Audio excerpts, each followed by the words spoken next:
విశాఖ జిల్లా భీమిలి కాన్స్టిట్యున్సీ. ఇక్కడ 2014లో టీడీపీ అభ్యర్థిగా గంటా శ్రీనివాసరావు గారు, వైఎస్ఆర్సీపీ అభ్యర్థి అయిన కర్రి సీతారాము గారి మీద పోటీ చేసి 37,226 ఓట్ల మెజారిటీతో గెలవడం జరిగింది.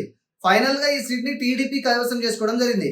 ఇక 2019లో కనుక మనం ఒకసారి ఇలానే చూసుకున్నట్లయితే ఇక్కడ వైఎస్ఆర్సీపీ అభ్యర్థి అయిన ముత్తంశెట్టి శ్రీనివాసరావు గారు, జనసేన పార్టీ అభ్యర్థి అయిన పంచకర్ల నాగ సందీప్ గారి మీద టీడీపీ పార్టీ అభ్యర్థి అయిన సబ్బం హరి గారి మీద పోటీ చేసి టీడీపీ మీద 9,712 ఓట్ల మెజారిటీతో గెలిచి ఈసారి ఈ సీట్ ని వైసీపీ కైవసం చేసుకోవడం జరిగింది.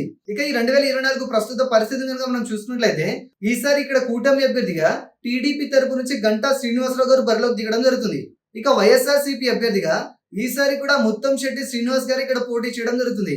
ఈసారి వీరిద్దరి మధ్య జరిగే హోరాహోరీ పోరులో ఏ అభ్యర్థి గెలుస్తారో తెలుసుకోవాలంటే మనం ఒకసారి 2019లో టీడీపీ జనసేనకి విడిగా పోలిన ఓట్ల సంఖ్యను మనం క్షుణ్ణంగా గమనిస్తే మనకు ఒక అంచనా వస్తుంది. 2019లో ఇక్కడ విడివిడిగా టీడీపీకి జనసేనకి పోలిన ఓట్ల సంఖ్యను ఒకసారి కనుక మనం కలిపి చూసుకున్నట్లయితే సుమారుగా 116,000 పైచీలకు ఓట్లని ఈ రెండు పార్టీలు కలిసి గెలుచుకోగలిగాయి. ఇక్కడ వైసీపీకి 1,00,000 పైచీలకు ఓట్లు మాత్రమే రావడం జరిగింది.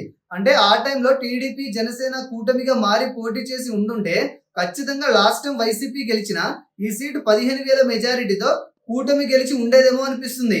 ఈ రిజల్ట్ ని దృష్టిలో పెట్టుకుని కనుక మనం ఆలోచిస్తే ఈసారి ఇక్కడ గెలిపేవరదనంటే దీనికి సమాధానంగా ఆ టైంలో ఈ రెండు పార్టీలకు విడివిడిగా పోలైన ఇదే ఓట్ల శాతం ఈసారి కూడా చెక్కు చెదరకుండా అదే విధంగా పొత్తులో భాగంగా టీడీపీకి మద్దతుగా ఇప్పుడు కూడా రిపీట్ అయితే ఖచ్చితంగా మంచి మెజారిటీతో 2014 ఫలితం మాదిరిగా ఈసారి కూడా ఈ సీట్ ని కూటమి అభ్యర్థిని గెలిచే అవకాశం 100% ఉంది.